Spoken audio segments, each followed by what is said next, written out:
अगर आप स्किल सीख कर जो है ऑनलाइन अर्निंग करना चाहते हैं या कोई स्किल सीख कर आप प्रॉपर वर्क करना चाहते हैं तो ये वीडियो आप ही के लिए है। आगे बढ़ने से पहले अगर आपने मेरे चैनल सब्सक्राइब नहीं किया तो काइंडली चैनल को सब्सक्राइब कर लें रेड बटन पर क्लिक करके, और साथ ही में बेल आइकन पर क्लिक कर दें ताकि हर आने वाली वीडियो आपको मिल सके। अस्सलाम वालेकुम, मैं हूं बिलाल उम्मीद वाला, और आज जो ये हमारा वर्डप्रेस ट्यूटोरियल की सीरीज़ है हमारे पास, और जिसमें जो है हम वेब डिज़ाइनिंग थ्रू वर्डप्रेस सीख रहे हैं, और ये उसकी थर्ड वीडियो है। और इसमें हम देखेंगे कि वर्डप्रेस के अंदर जो बैक एंड है, हमारा डैशबोर्ड है, उसका इंटरफेस कैसा है और उसकी जो है प्रॉपर वर्किंग किस तरह से हम कर सकते हैं। स्टार्ट करने से पहले जो है आपने हमारे चैनल को सब्सक्राइब करना है, और हम स्टार्ट करते हैं सिंपल। तो ये हमारा डैशबोर्ड है वर्डप्रेस का। और अगर आपने लास्ट वीडियोस नहीं देखी तो काइंडली आप लास्ट वीडियोस देख लें ताकि आपको ये यहाँ तक की जो जर्नी हमारी है वो प्रॉपर समझ में आ सके। ये यहाँ पे अगर आप देख सकते हैं, ये फ्रंट एंड है, एक वेबसाइट है, और जो कि थीम के साथ है, बाय डिफ़ॉल्ट थीम अवेलेबल है यहाँ पे। और इसके साथ ही साथ जो हम अगर हम देखें डैशबोर्ड में, ये बैक एंड है। ये बैक एंड बेसिकली डैशबोर्ड है, और इससे पूरी हम अपनी वेबसाइट को कंट्रोल करते हैं। ये पूरी वेबसाइट का जो फ्रंट एंड है, इवन ईच एंड एवरीथिंग, चाहे वो आपका कलर स्कीम हो, चाहे वो आपकी पोस्ट हो, कंटेंट हो पेज का, वॉट एवर जो भी यहाँ पे जो है अपेयर्ड है वो आप कंट्रोल कर सकते हैं यहाँ से डैशबोर्ड से। थोड़ा सा डैशबोर्ड की इंट्रोडक्शन ले लेते हैं यहाँ से। अब सिंपल अगर हम देखें बैकएंड में आने के बाद, अब बैकएंड में हम किस तरह से आएंगे, किसी भी वर्डप्रेस वेबसाइट के हम अगर हम उसके डैशबोर्ड को विजिट करना चाह रहे हैं या उसके बैकएंड को देखना चाह रहे हैं, सिंपल आपने डोमेन के बाद /wp-admin जो है आपने एंटर करना होता है। WP-admin, अब WP-admin की जैसी स्क्रीन हमारे सामने आती है, और आपने जस्ट यूज़र नेम और लॉगिन वो दे के आपने लॉगिन होता है। मैं उसकी डिटेल ज़्यादा नहीं चाहूँगा। आपने अगर अगर आप वो देखना चाहते हैं, समझना सीखना चाहते हैं, तो मेरी काइंडली प्रीवियस वीडियोज़ को वॉच करें। ये हम डैशबोर्ड के अंदर एंटर हो चुके हैं, तो जहाँ पे हमारे सबसे पहले टॉप के अंदर ये चीज़ें आ रही हैं। बेसिकली यहाँ पे अगर हम देखें डैशबोर्ड की, हमारे पास मेन स्क्रीन है यहाँ पे, और साथ ही साथ में होम है, अपडेट्स, वो सारी अपडेट्स यहाँ पे अवेलेबल होंगी, चाहे वो आपके थीम से रिलेटेड हों या आपके वर्डप्रेस वर्जन से हों या प्लगइन्स के हों। तो यहाँ पे सारी इस पेज के अंदर जो है आपको इस ऑप्शन में सारी वो अपडेट्स मिल जाएंगी, जहाँ से आप अपनी वर्डप्रेस वेबसाइट को अपडेट कर सकते हैं। जेट पैक जो है एक प्लगइन है जिसके थ्रू जो है आप काफ़ी सारी डिटेल्स ले सकते हैं, ये अलग चीज़ है। पोस्ट बेसिकली क्या होती है, हम डेली बेस पे, वीकली, मंथली बेस पे कुछ भी ऐसा कंटेंट जो हम रिलीज करते हो जिसपे जो है हम किसी तरह यूज़र से या व्यूवर से जो है कमेंट ले सकें, तो उसे हम पोस्ट कहते हैं। सिंपल अब एग्जांपल तौर पर आपने बहुत सारी न्यूज़ देखी होंगी जिसके नीचे आप जो है कमेंट किया जाता है, तो बेसिकली वो पोस्ट होती हैं। तो इस तरह की हमारा पोस्ट अवेलेबल है। पोस्ट को हम कैटेगरीज भी बना सकते हैं उनकी, और इसके अलावा बहुत सारे अब नई पोस्ट भी ऐड कर सकते हैं। मीडिया बेसिकली वो सारे सेक्शंस है हमारे पास जो कि हमारे मीडिया के अंदर स्टोर होते हैं एक पूरी वेबसाइट के अंदर, चाहे वो हमारी इमेज है, वीडियो है, पिक्चर है, जेफ है, पीडीएफ है, वॉट एवर जो भी डाटा है मीडिया से रिलेटेड, वो इस सेक्शन में आके सेव होता है हमारे पास, और हम पूरी वेबसाइट का डाटा इसी वन सेक्शन के अंदर देख सकते हैं। नेक्स्ट जो चीज़ हमारे पास आती है, पेजेस आते हैं। बेसिकली हमारी वेबसाइट जो डिपेंड कर रही होती है मोस्टली, वो हमारे पेजेस पर ही डिपेंड कर रही होती है, और ये सारे पेज अवेलेबल होते हैं यहाँ पे बाय डिफ़ॉल्ट। यहाँ पे सैम्पल पेज बना हुआ मेरे पास आ रहा है, तो यहाँ पे आप देख सकते हैं सिंपल। यहाँ पे हमारे सारे मीडियाज़ की जो है ना आ सकते हैं क्यूरीज की कौन सी मीडिया है यहाँ पे, और आप देख सकते हैं कि मीडिया को हम जो है ना सर्च भी कर सकते हैं, जब इमेजेस, ऑडियो, वीडियो, जो भी चीज़ें वट एवर है यहाँ पे। कमेंट्स, साथ में कमेंट्स आ रहे हैं यहाँ पे, हम सारे कमेंट्स, वो हम कमेंट्स रीड कर सकते हैं, उन कमेंट्स हम रिप्लाई, उन कमेंट को हम हैंडल कर सकते हैं जो कि हमारे पोस्ट या कहीं भी हमने हमारी वेबसाइट पर अवेलेबल हुई होंगी।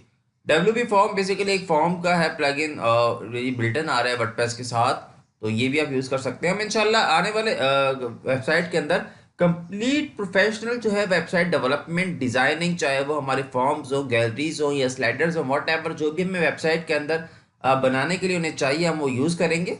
मार्केट प्लेस बेसिकली हमारे पास वो आप समझ लें कि स्पेस है, वो प्लेस है जहाँ पे हमें थीम्स और प्लगइन्स और विजिट वगैरह जो है वो अवेलेबल होती है, हम यहाँ से परचेज कर सकते हैं। बेसिकली ये प्लगइन के थ्रू जो है यहाँ पे इंटीग्रेट हुआ है।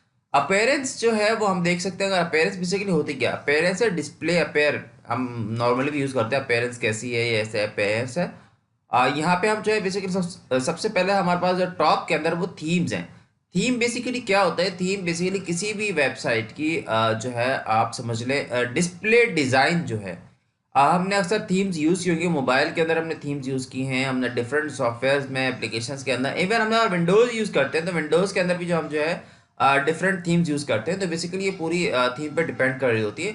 मैं आपको एक छोटा सा इसका व्यू दिखा देता हूँ। सिंपल अभी जो थीम एक्टिवेटेड है वो ये वाली है। अभी मैं इस थीम को एक्टिवेट करता हूँ। अब जैसे ये थीम एक्टिवेट होगी तो इस थीम की सारी डिजाइनिंग फंक्शनलिटी वो हमारी वेबसाइट पे शो हो जाएगी। मैं जस्ट इसको रिलोड करता हूँ और रिलोड करने के बाद आप देखेंगे इस पूरी वर्डप्रेस का जो डिज़ाइन है वो बिल्कुल चेंज हो गया। अकॉर्डिंग टू थीम हम अपनी वेबसाइट को पूरी तरह से चेंज कर सकते हैं और हर चीज़ के अंदर जो है हम कस्टमाइज कर सकते हैं। काफ़ी इंटरेस्टिंग ये ऑप्शन होता है थीम का। और बेसिकली प्रीमियम थीम से आपकी पूरी वेबसाइट को कंट्रोल कर रही होती है। कस्टमाइजेशन में ये है, कस्टमाइज में कि आप अपनी वेबसाइट से रेलिवेंट जो जितनी भी चीज़ें कस्टमाइज कर सकते हैं, चाहे वो अभी यहाँ पे मैं ओपन किया है मैंने। लेकिन कस्टमाइज के अंदर वो ऑप्शंस अवेलेबल आते हैं जो थीम की तरफ से प्रोवाइड किए गए होते हैं। एग्जाम्पल के तौर पर मेरे पास जो थीम अवेलेबल है और उस थीम के अंदर जो है कस्टमाइज के सिर्फ इतने से ऑप्शंस अवेलेबल हैं।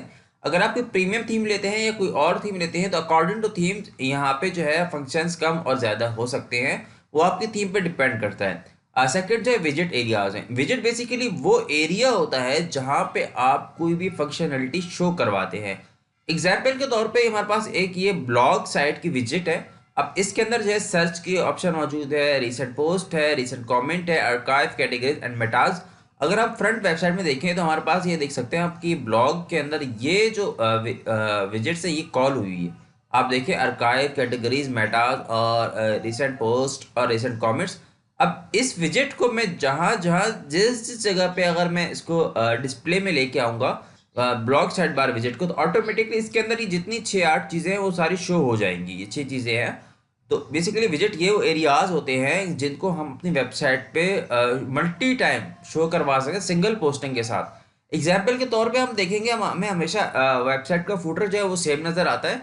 तो सिंपल इसी तरह से है, अगर हम किसी वेबसाइट का फूटर हमें सेम नज़र आता है तो बेसिकली हर पेज पे वो सेम फूटर कॉल हो रहा होता है।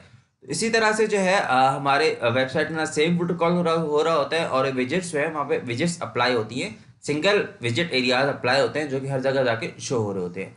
मेन्यू जो कि हर वेबसाइट का सबसे इंपॉर्टेंट पार्ट होता है। हम पूरी वेबसाइट को जो कंट्रोल कर रहे होते हैं या वेबसाइट के अंदर मूवमेंट कर रहे होते हैं वो मेन्यूज के थ्रू कर रहे होते हैं। अब सिंपल मेन्यूज को क्रिएट कर लेते हैं सिंपल।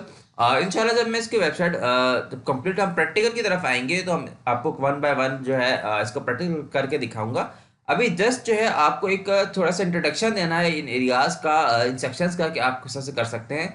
आप सिंपल इसको मैं अगर सैम्पल मेन्यू पे क्लिक करूं और साथ ही मैं टॉप मेन्यू यहाँ पे लोकेशंस अवेलेबल है, मैंने सेव मेन्यू पे क्लिक करता हूँ, उसके साथ ही मैं फ्रंट में आके जो है वेबसाइट को रिलोड करता हूँ। आई होप कि यहाँ पे कहीं ना कहीं हमारा मेन्यू शो हो चुका होगा। आप देख सकते हैं यहाँ पे मेन्यू शो हो चुका है।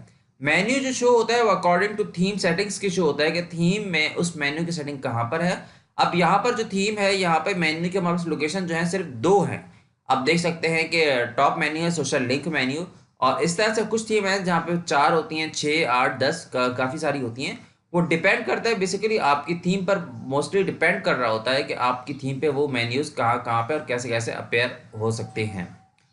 नेक्स्ट चलते हैं। मेन्यू के बाद हमारे पास चीज़ें हेडर्स आते हैं। बेसिकली हेडर जो है वो इस थीम का मेन फंक्शन है जहाँ से अपनी पूरी वेबसाइट के हेडर को, टॉप सेक्शन को बेसिकली कंट्रोल कर सकते हैं। और इसके साथ साथ ही प्रीमियम थीम्स हैं। थीम एडिटर के अंदर वो पूरी थीम्स की फाइल्स अवेलेबल है जहाँ आप अपनी थीम को आप कस्टमाइज कर सकते हैं। कोडिंग वाइज आप इसको एडिट कर सकते हैं और चेंजेस कर सकते हैं एज यू वांट। सिंपल आप देख सकते हैं यहाँ पे मुझे क्वेश्चंस आ गए हैं कि अगर आपने कुछ भी यहाँ पे चीज़ मैंने अंडरस्टैंड पे क्लिक करता हूँ और ये सारी थीम्स की बेसिक कोडिंग फाइल्स हैं। यहाँ पे आप कुछ भी मैं चेंज करता हूँ और कुछ चीज़ करप्ट हो जाती है तो ऑटोमेटिकली उससे डायरेक्ट इफेक्टेड होगी मेरी थीम पे। बेसिकली थीम इसी से बनी है, इसी कोडिंग से बनी हुई है।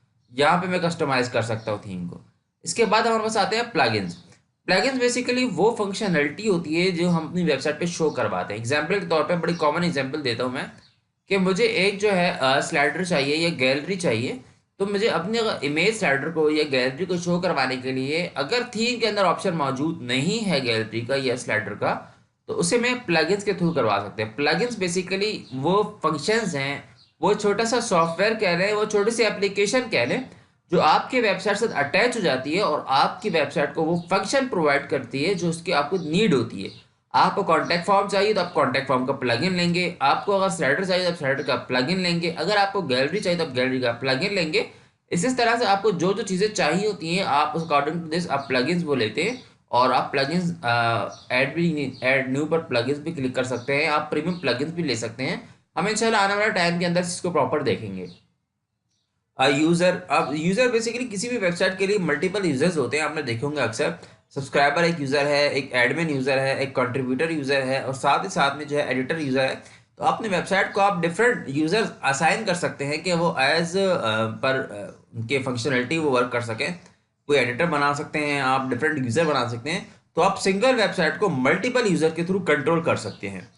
टूल्स के अंदर हमारे पास काफ़ी सारे वो टूल्स आ जाते हैं जो हमें नीड होती है वेबसाइट में। एग्जाम्पल के तौर पे मैं यहाँ पे न्यू ओपन पे क्लिक करता हूँ। इंपोर्ट एक्सपोर्ट, बेसिकली आप अपनी पूरी वेबसाइट का डाटा जो है, चाहे वो पोस्ट, पेजेस, मीडिया, व्हाटएवर जो भी डिटेल्स है, आप वो इंपोर्ट एक्सपोर्ट कर सकते हैं यहाँ पे। और यहाँ पे एक्सपोर्ट पर्सनल डाटा भी, आप प्रोफाइल्स डाटा भी एक्सपोर्ट कर सकते हैं यहाँ पे।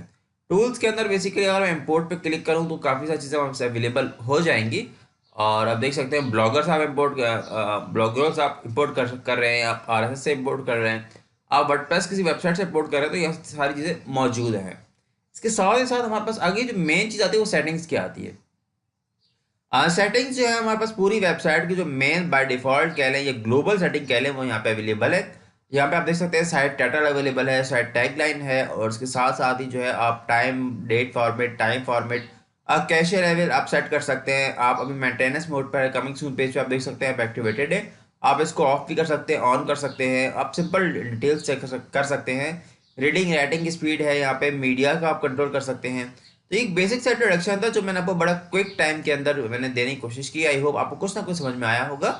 और अगर समझ में नहीं आया तो मैं आपसे रेकमेंड करता हूँ कि आप मेरी वीडियोस को 2 दफ़ा 3 दफ़ा वॉटएवर देखते रहे, ताकि आप जो है इससे अच्छी तरह सीख पाए। इंशाल्लाह मिलता हूँ आपसे नेक्स्ट वीडियो में इन सारे कंटेंट के प्रैक्टिकल के साथ, और हम इंशाल्लाह एक बहुत अच्छी वेबसाइट बनाना सीखेंगे। फिर हम ये भी सीखेंगे कि हम उस वेबसाइट को मार्केट किस तरह से करें। बेसिकली सबसे बड़ी इंपॉर्टेंट चीज़ ये होती है, आपको स्किल्स तो आती है, लेकिन स्किल्स को आप मार्केट कैसे करना होता है ये भी आपने सीखना होता है। थैंक यू, मैं हूँ बिलाल उम्मीदवार, और मिलता हूँ मैं आपसे नेक्स्ट वीडियो में।